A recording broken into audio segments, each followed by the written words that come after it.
So, Christine. Hi. Hi. Morning. Good morning. Thanks for being here. Thanks. I'm excited to be here. Thanks for having me. Yeah. One of the things I was thinking about when I was thinking about the questions is a lot of people think 500 startups and they think Dave McClure, and they think less Christine Tsai. And I just wanted for you to talk a little bit about your role at 500 Startups and the founding of 500 Startups, just where that started. How did that start? Sure. So, for the audience who isn't familiar, 500 is a venture capital fund. We primarily invest in seed, post-seed, some Series A companies. We also run an accelerator program where we also invest in those companies in Mountain View, San Francisco, and Mexico City. We have, over the last 5 years, invested in more than 1,200 companies across 40 different countries. We've had, I think to date, 18 accelerator batches. So we definitely are investing in a lot of companies.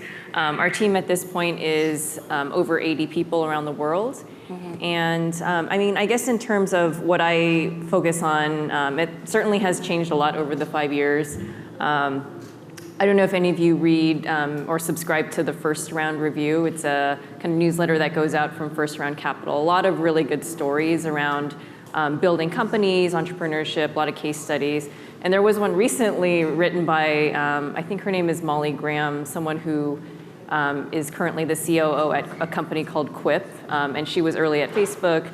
But it was a great article about Legos and the analogy of kids don't like to give away their Legos when they play with kids, and that's a lot like building a company. You know, as the company grows, the role of the founder changes quite a bit, where you get less and less hands-on and kind of, have to give your Legos away to people, and that applies to everybody within the company. So it's a lot about kind of how uncomfortable things feel when the company's growing so quickly. Yeah. So I think about that a lot. It was just, I felt like I was reading about our life story.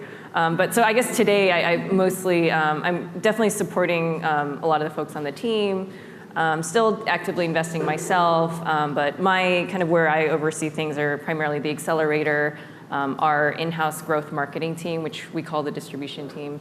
And I guess just a lot of things that come with, making sure that the fund is running, the company is running, like hiring, kind of like a lot of cash flow operation stuff.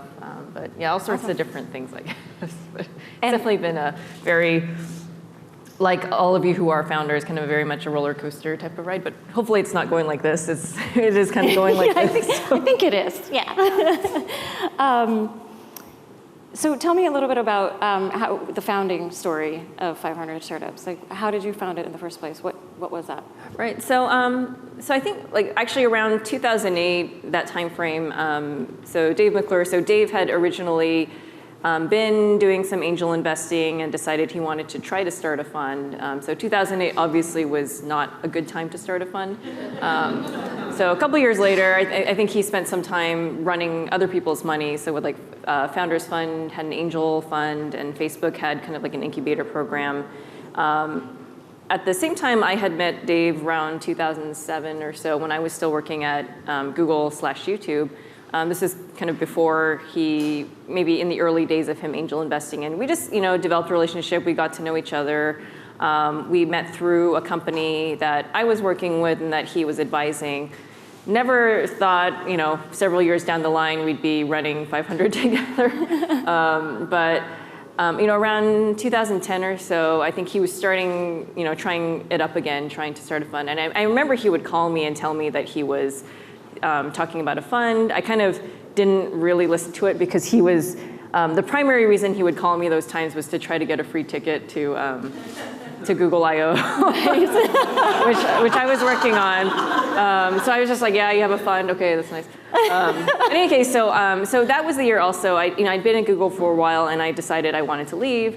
I'd been there for a long time. I didn't really know what I wanted to do. I knew that I was really interested in working with startups and venture capital, but a lot of the messages I got from a lot of the folks in my network and my own attempts was, it's very hard to get into venture capital. It's kind of for a certain type of person. I didn't really look like that or seem like that type of person. Maybe something later on in your life, and So, Dave was, I called him up and wanted to meet him for coffee, mainly just to get advice. And I was actually doing this with a lot of people I knew. And then I think at that point it kind of clicked, like, oh, he's starting a fund, okay.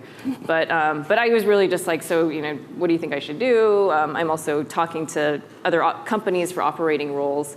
And then, I think maybe he thought, oh, would she actually leave Google to come, maybe, do something with like work with me or something. And so anyways, one thing led to another, and then a few weeks after we talked, I left Google to go join this yet to be known thing that has now grown into 500 startups 5 years later. So that's just sort of how it started. So it was really us, a couple other people that were trying to do kind of almost the unthinkable. We got a lot of criticism, a lot of people laughing, saying, how can you do both, a fund and an accelerator? You guys are too crazy. Dave is too crazy. He swears too much. He can't raise money. Who are you? You're gonna be a VC. Things like that. So why don't you talk about that a little bit? Actually, did you ever think you would be a VC? I was always really, so my interest in it was mainly, I get to work with founders and help them build companies. I never really thought about the investment side of it. And my interest started even when I was still at Google, and I think I really wanted to be involved somehow. I didn't know what that looked like, if it was to be like a general partner of a fund someday, or just maybe doing marketing for a fund, or who knows. And at that time, there weren't a ton of things like Galvanize or even 500, kind of the more early stage kind of entrepreneurship initiatives or education. It was very like traditional VC, which we all know, all the stereotypes about it. But so I never, I didn't know that this was, when I thought back then, did I ever think it would end up like where I am now? I never thought that, I guess, but yeah. I didn't really know what to think, I guess, either. So I don't know if that answers your question. So yeah. Not really, but no. Yeah.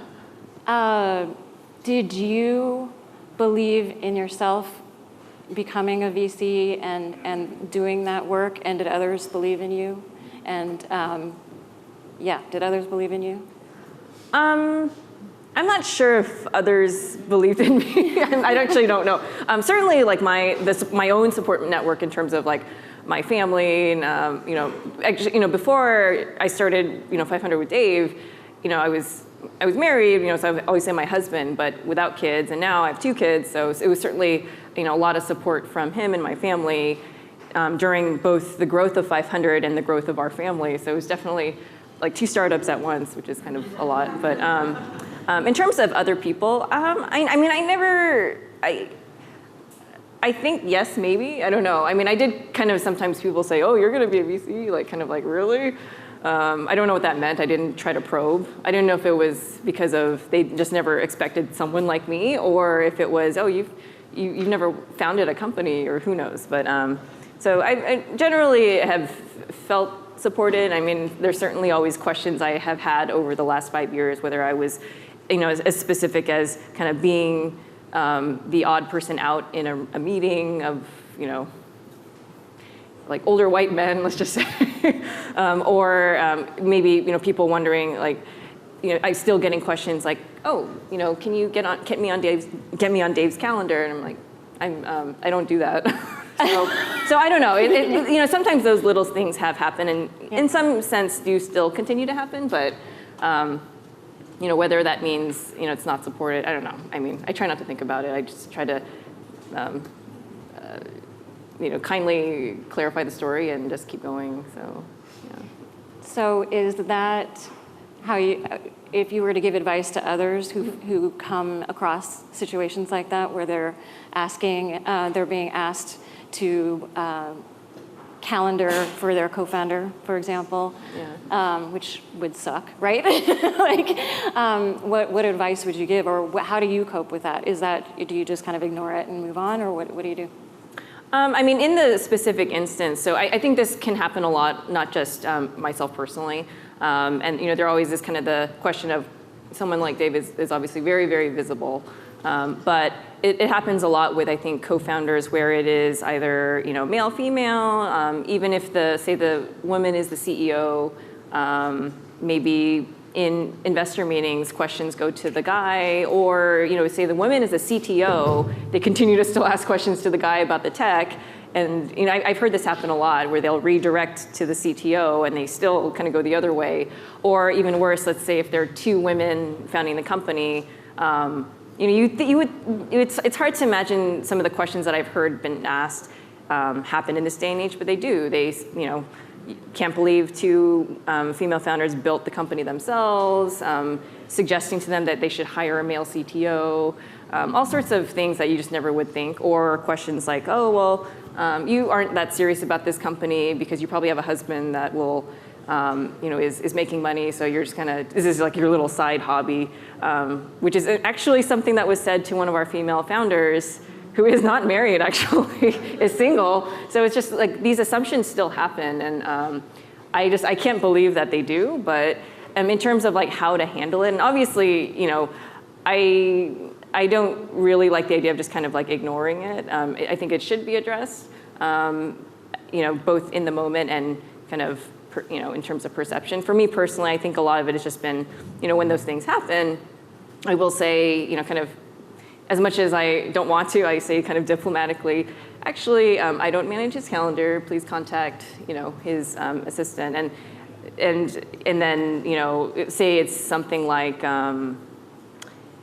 speaking at a conference. I'll say, oh, I'm happy to speak at the conference as well. Or I try to insert myself, and so that can be certainly a solution. Kind of, someone doesn't think of you in a certain position, you just put yourself in that position and say, someone's not, like he's not available to speak. I'm also happy to speak on this. I've done this a lot. Just kind of acting as if you are that. I mean, you are that person, right? So you are the founder, or you are the CEO, and in most cases when I've encountered that, the other party kind of responds and says, oh, I'm sorry, or oh, okay, yes, of course, that would be great to have you.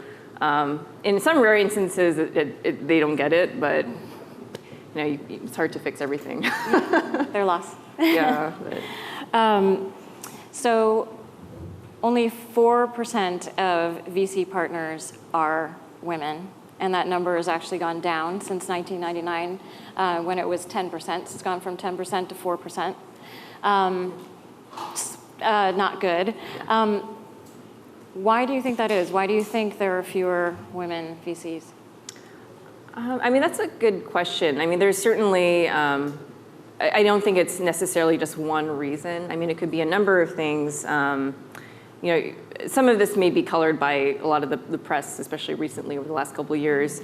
A lot of, one factor could be that the environment as it is today is not that welcoming to women. There are a lot of stories about women who were partners at funds and have opted out and gone back to an operating role or just out of venture capital because of it.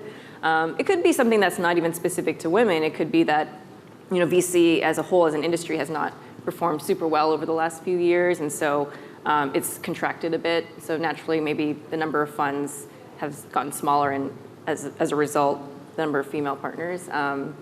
But generally, it's whatever the reason, it's not good. I think the less diversity on the other side of the table in terms of making investments into companies there is, that it's not a good thing. How does it affect the rest of the industry when we have such a small number of women VCs?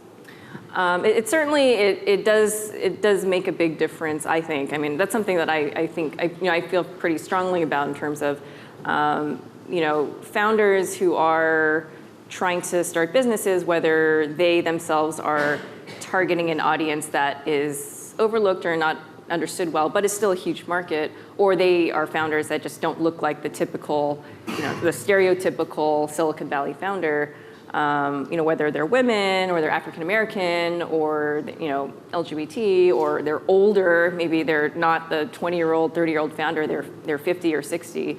Age is also a big thing.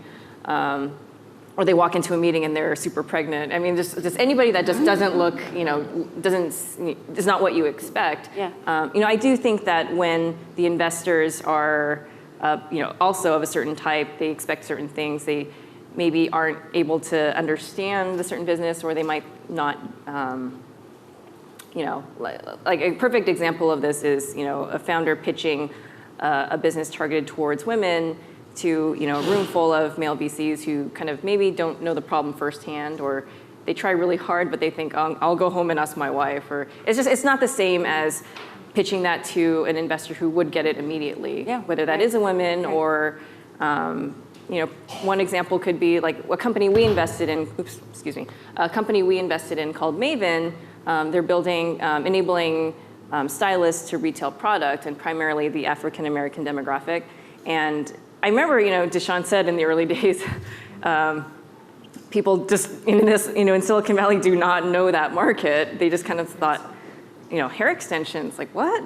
Is that a big market? I think it would just their heads exploded or something. They just couldn't process it. But we saw that coming for the accelerator batches, and I don't know, we were on the other end of the spectrum going, oh my God. I remember Parker Thompson, who was on the stage I think yesterday. I remember when we were talking about the companies to bring in for that batch, and then he saw that company, he saw Maven. He said, I love this so much, my teeth hurt. Because it was very clear the founders are super sharp. They had a kind of an unfair advantage in terms of the supply chain. So we brought them in. And of course now, Deshaun says, like, everyone is like, oh yeah, of course.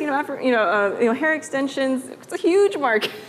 Well, of course now the company is de-risked and now they're making money. Raised the Series A from Andreessen and is doing tons and tons of money in revenue. But it is kind of funny that certainly like we didn't have people on the team that probably ever bought hair extensions. But I think part of it is kind of being proactive about going after these markets that people are ignoring, and even if you aren't the demographic. And I think it's harder to do that though when you're all kind of the same person, I guess. And I think for us, our investment team is pretty diverse by VC standards. I still feel like we need to do better, but I think that's a big part of it, that you are able to recognize these things. Yeah, absolutely.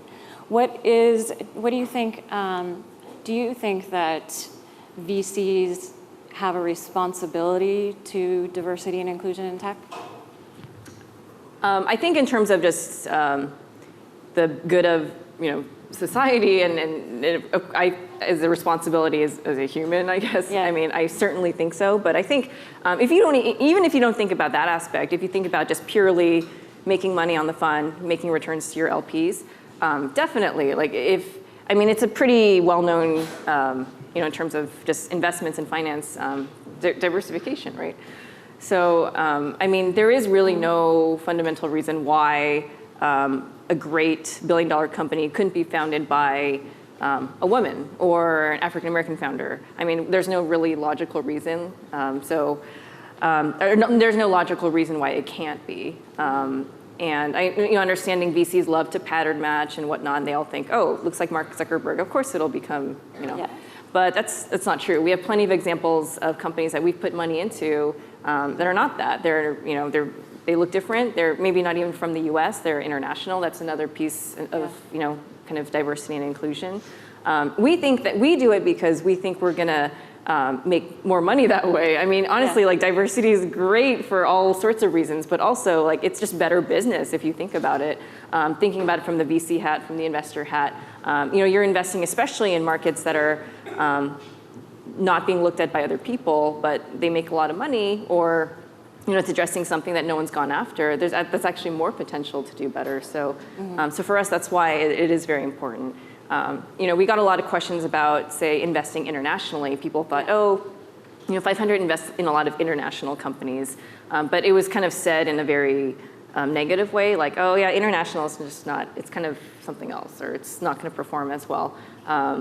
And several years later, these same VCs are now trying to set up shops in the same markets that we were in 5 years ago, thinking, oh, of course, Brazil's going to be a big market now. It's looks like money's being made in Brazil. So now I think things are a little different, but the challenge is making that bet very early on when everyone else is saying no. That's kind of it's definitely not been easy, but we kind of stuck to it, and I'm just very glad we did. So can you tell me a little bit more about, tell us a little bit more about your programs, specifically global programs, and how you're expanding and why you're expanding there? You mean the accelerator or just Yeah. everything? Oh. Yeah, so we, 500 does a lot of different things, and sometimes it is kind of hard to keep track, but generally, we our, main product essentially is we invest in companies. We invest in them directly. We invest in them through our accelerator program. We do have kind of a new program that has been happening in a couple international locations where we invest in companies to help them through almost like to get to a Series A, so we call them dojos. But it is primarily focused on these post-seed companies. So we do invest in a lot of different types of companies at different stages, but mostly seed, post-seed. As part of that, in terms of the aspect of trying to fund more companies in areas that we aren't looking at or potentially underrepresented. So a couple of things we have done are kicked off angel list syndicates. I won't go into too much detail about what it is because you can look it up easily. But so angel list syndicates into certain either areas of interest. It could be vertical. The first two that we kicked off, one was sort of just the main 500 syndicate, and the other was for women. So the target was investing in companies that have at least one female founder who owns at least 10% of the company. We already do invest in a lot of female founders, so it wasn't like a new initiative. I think maybe more than 20% of our portfolio is founded by women founders. So it was just more kind of another step to just be very proactive about that we want to invest in more women, kind of highlighting that there are great businesses that are being led by women or founded by women. And any company that we syndicate through the 500 Women Syndicate, they're all strong businesses. They have to be at a certain stage. Other syndicates that I think we've announced, and I don't think they're live yet, one is for LGBT, one is for Bitcoin, which is more vertical focused. But yeah, I mean, we have explored a lot of different ideas, and on top of the actual, putting money into companies, the big thing is we've tried really hard to either partner with or work with a lot of groups that are also going after inclusion and diversity. So we've done a lot of community outreach and community type of events, and I think another thing is we also try to make sure that our own conferences have that type of inclusion, whether it's like getting more women on stage or getting more people of color on stage. I think, again, feel like we always want to push ourselves to do even more. But I think one thing that we are doing that a lot of VCs probably aren't, or we are talking about it and we are very loud about it. At our last VC conference called Pre-Money, so it's a conference we put on every year that's about venture capital. We actually had a panel, I think, at the end of the day called Black is the New Black. So I didn't come up with that, but I thought it was kind of funny. But so we had a great panel of amazing, African-American VCs and entrepreneurs. But the topic was kind of like talking about this issue. And I actually missed that panel because I had to head home. But I asked people about, how it was received, both, just people on the team and other African-American people who attended that I knew, and they said they loved it. They thought it was great that the conversation was being put out there. They could feel, though, that there were some people that just sort of tensed up and felt very awkward for whatever reason. I don't know, and I think us talking about that, we actually had Ellen Powell at Pre-Money too, and I think it was a little uncomfortable, but you know what? We were talking about it, and that's the first step, a big step to making change happen. So. I think the problem is people either ignore that there isn't a diversity problem, or they just feel so uncomfortable, they don't know what to do, they just kind of would rather just not talk about it. So I think one thing we're doing, which is being very loud about it. In some ways it might be a little perceived as un-PC, but we do try to put it out on the table. What are you doing particularly to bring more women into investing? So we are doing a number of things. Like one thing that we did recently was we kicked off this investing education program with Stanford. It's kind of in the early stages, but Beji Yang, who's one of our other managing partners, she was running that. And interestingly, all the folks that were signing up were men. And so, we really wanted to be super aggressive and see, can we get to 50-50 women participation? And we were trying to think of a lot of ways, and so she actually decided, why don't we make it kind of like a scholarship? So if you join, you sign up, we'll we essentially sponsor women to come in, and that actually helped a lot. We even had women of color in the program, a lot of international people. So I think we actually did get to 50-50 women participation, and for something like that, that's actually pretty phenomenal. Yeah. And it's great that we did that, because a lot of the women that joined that 2-week education program, they went on and one of them started a fund, which is amazing, and the other, a couple of them went to start new funds of their own. So, so that's one example. There's a lot more, I think, that we are planning to work on the investor side of the table, because as much as we are funding founders and entrepreneurship, we also want to change things on the other side of the table with training investors. I mean, our team is the poster child for, I hate to say anyone can be a VC, but it's kind of true. It's actually not rocket science. But it is like anyone who's driven and has operating experience, doesn't have that banker background. You don't even need that nowadays, at least at this stage. So we want to help people learn how to be better investors, and that means anybody and everybody. Awesome, awesome. What does tech inclusion mean to you? What does it look like? I think inclusion to me means embracing talent in any form, and even if that isn't kind of the majority on, say, a team or a company, that you still welcome them into the fold. And I know it's a lot easier said than done, but I think it's important. It's hard to, I guess if you've never been in that position, it's hard to understand, but I mean, I can only say from just my own perspective as, say, a woman in venture capital, or someone who's been pregnant twice and been walking in meetings, very visibly pregnant, which that is also a minority in terms of when I try to think of women in VC, obviously it's not a lot, let alone people who have had 2 kids, during the company. So, yeah. But our team was super, inclusive of that, even though I'm one of few parents on the team, even if you don't have to, I guess, what am I trying to say? Like, in that example, like, even if most of the people on the team didn't have parents, they were still very understanding and accommodating to try to make it easier for me or make it easier for other parents on the team. Like, we have a mother's room in both offices. Doesn't get used a lot, but when someone needs it, it's there. Yeah. And there's a lot of other great examples of companies doing things like that. There's examples of companies who have very extensive, generous parental leave policies, and they don't yet have parents on the team. So I think that doing things like that and being vocal about it will help you attract that diversity and be more inclusive, because then others will see, oh, they are trying to be a very inclusive company or a team. But I think to me, it's really kind of being at least, if not sympathetic, if you haven't been through it directly, at least having empathy for people who just are different from you, and just understanding we're all different, and Yeah. Whether it's by race or gender or kind of how you grew up or what country you're from, that all of that should be viewed as something to welcome and include, not to kind of wall yourself off and exclude. Awesome. Great.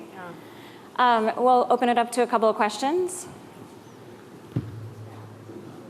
Do we have mic runners?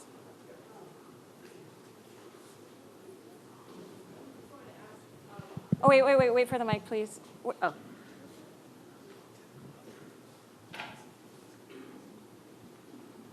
Just curiously, your thoughts on the Ellen Poe issue with the whole venture capitalists, how that has changed the question about women in VC organizations. Any thoughts on how that brought that into the forefront?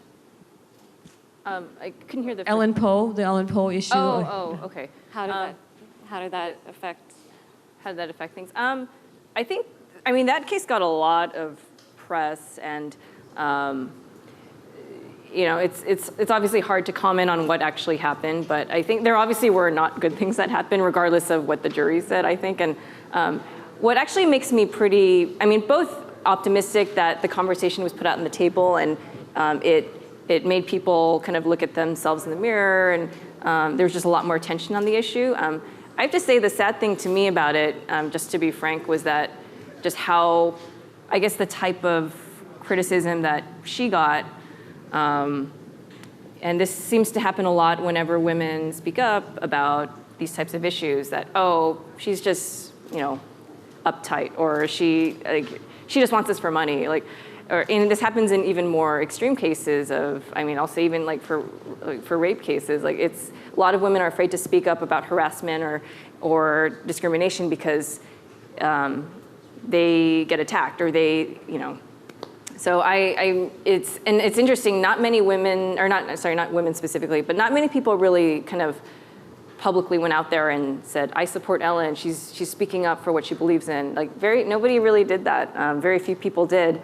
After the jury, sided with KP and whatnot, some people I think went out and said, I'm glad that she stood up for it, but I don't know. It's kind of, I think that makes it very difficult for women, or not even just women, anyone who has felt harassed or discriminated. It's hard for them to speak up about it, and it's kind of a chicken and egg thing.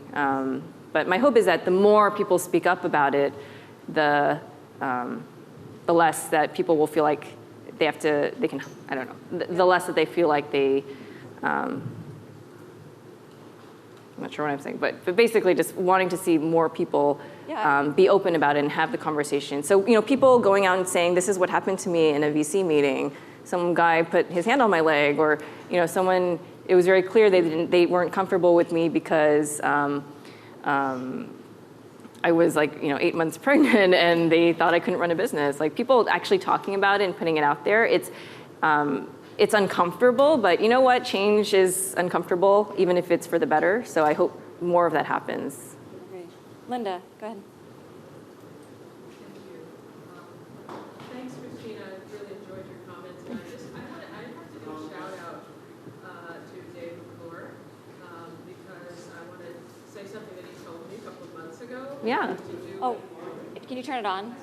Oh.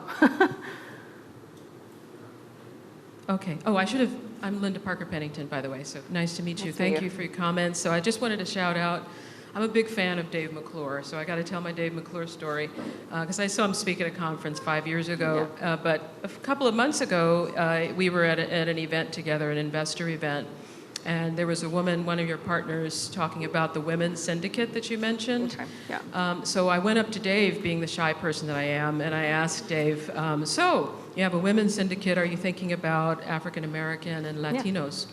And what he told me was very interesting. He said, yes, I am.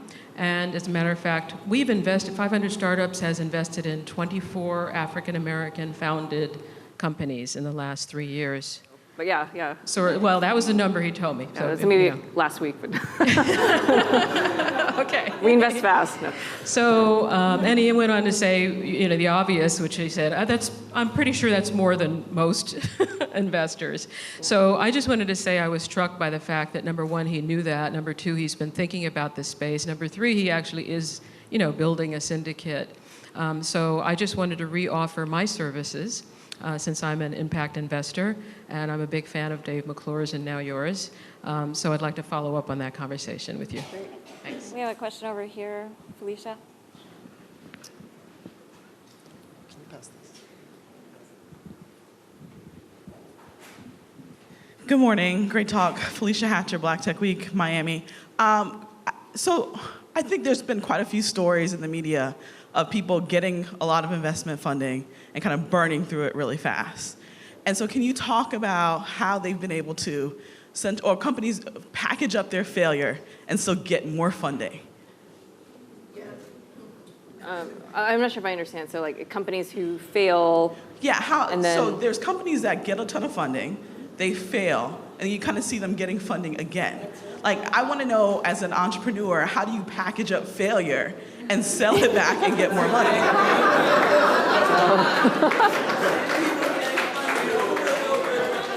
Well, funny. first you have to be a white male, okay? Just so we're clear. So failure as a service, or failure in a box, or failure.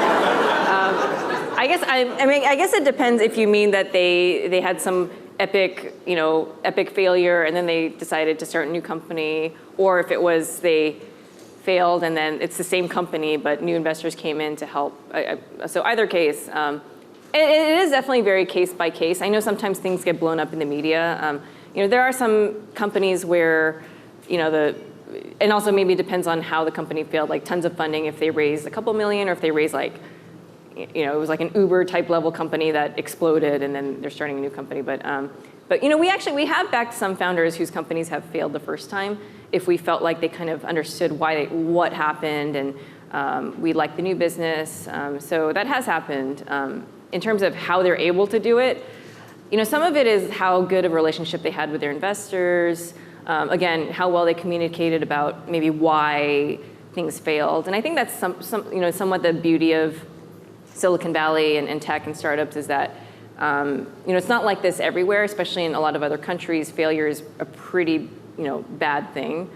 So that is why it is sometimes hard to get entrepreneurship going in certain markets. But I think a great thing about Silicon Valley is that failure is not such a black mark on your resume or on your history. It's in some cases embrace. I was going to say embrace, like, yeah, I feel like I burned through all your money. Thanks. It's never it's never. I can say from the founder's perspective, you read stuff on TechCrunch or whatever, and it seems like a certain way, like, oh, the founder just burned through $2 million. They don't care. They're off. They got acqui-hired by Dropbox and they're fine. I can say from the founder perspective, it's never easy. Like one thing that also doesn't get talked about is just how psychologically difficult it is to run a company. There's a lot of founders who deal with depression, who just sacrifice so much, sacrifice on behalf of their families sacrifice too. We've had a few founders in our portfolio that have passed away.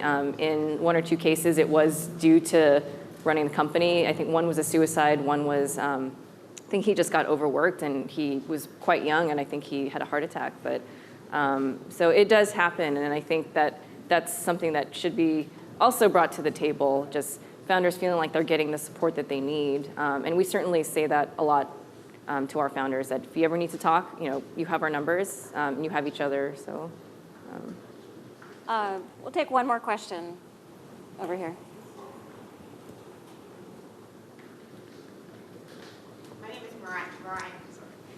My name is Mariah Lichtenstein, and a lot of us have heard some really discouraging statistics recently. I think less than 8% of venture funding goes to women, less than 1% to African Americans.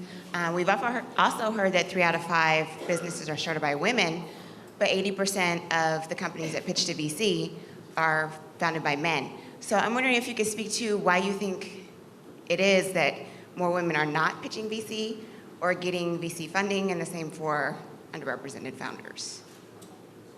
Why the VC dollars aren't going to women? Yeah, why aren't they going to underrepresented founders, women, people of color? Right. Is it an access thing? What is it from your perspective? And obviously 500 can't fund all of these people. So so when we're out there in the greater ecosystem as underrepresented founders, how do you advise that we approach that lack of access, or how do we step into that arena?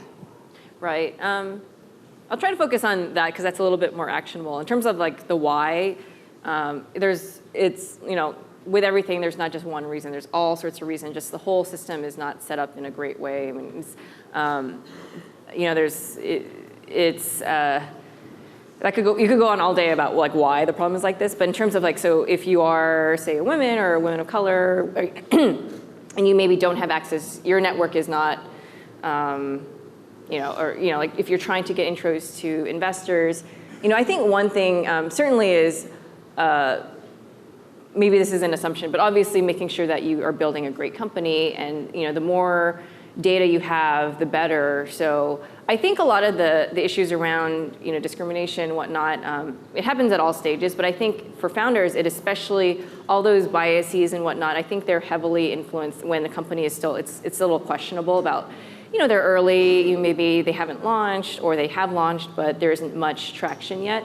The Maven case is a great example. Now that they're like millions of dollars, doing great, people want to put money in because it's kind of proven. But at the stage when they were in our accelerator, it was like, well, it's early and, I don't know this market, I don't know you, you don't look like the typical founder. So it's like, I think that's when a lot of those biases tend to come in when there's more question.